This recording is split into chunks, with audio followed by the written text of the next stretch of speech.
2026 ലോകകപ്പിലെ ആദ്യ ജയം മെക്സിക്കോയ്ക്ക്. ദക്ഷിണാഫ്രിക്കയെ തോൽപ്പിച്ചത് എതിരില്ലാത്ത 2 ഗോളുകൾക്ക്. ഉദ്ഘാടന മത്സരത്തിൽ തന്നെ 3 താരങ്ങൾ റെഡ് കാർഡ് കണ്ട് പുറത്ത്. രണ്ടാം മത്സരത്തിൽ ദക്ഷിണ കൊറിയയും ചെക്ക് റിപ്പബ്ലിക്കും ഒപ്പത്തിനൊപ്പം.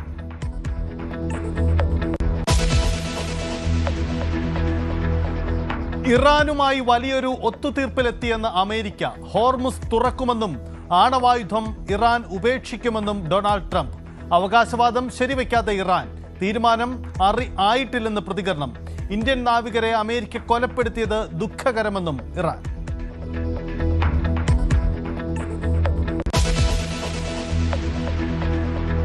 തൃണമൂലിൽ പിളർപ്പ് പൂർണ്ണം. പാർലമെന്റിൽ പ്രത്യേക ബ്ലോക്കായി ഇരിക്കാൻ യൂസഫ് പഠാൻ ഉൾപ്പെടെ 20 എംപിമാർ. ബിജെപിയെ പിന്തുണയ്ക്കാനും വിമതർ.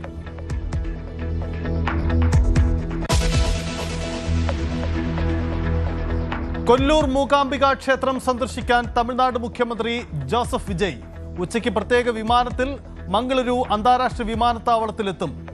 റോഡ് മാർഗം കൊല്ലൂരിലേക്ക് തുടർന്നു പോകും. 3 മണിയോടെ ക്ഷേത്രത്തിലെത്തി പ്രത്യേക പ്രാർത്ഥനകൾ.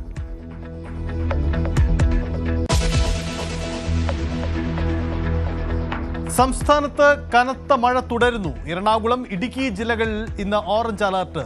6 ജില്ലകളിൽ യെല്ലോ അലർട്ടും. ശക്തമായ കാറ്റിനും സാധ്യതയെന്ന് കാലാവസ്ഥാ വകുപ്പ്. തിരുവനന്തപുരം പാറശാലയിൽ വീട്ടിലേക്ക് പാറ അടർന്നു വീണു. വീട്ടമ്മയ്ക്ക് ഗുരുതരമായ പരിക്ക്.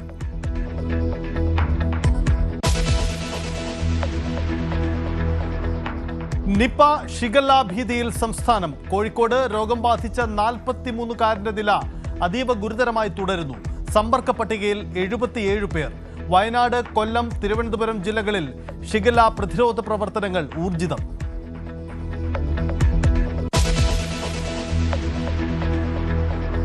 CMRL എക്സാലോജിക് ഇടപാടിൽ ടി വീണയ്ക്ക് ED വീണ്ടും സമൻസ് അയക്കും.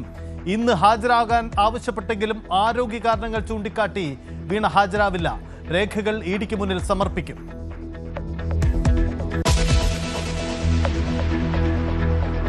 നടിയെ ആക്രമിച്ച കേസുമായി ബന്ധപ്പെട്ടുള്ള മെമ്മറി കാർഡ് വിവാദം ഇന്ന് വീണ്ടും ഹൈക്കോടതിയിൽ. തുടരന്വേഷണം ആവശ്യപ്പെട്ടുകൊണ്ടുള്ള ഹർജി പരിഗണിക്കും. 2 ജഡ്ജിമാർ കേസ് കേൾക്കുന്നതിൽ നിന്നും പിന്മാറിയതിന് പിന്നാലെ പുതിയ ബെഞ്ച്.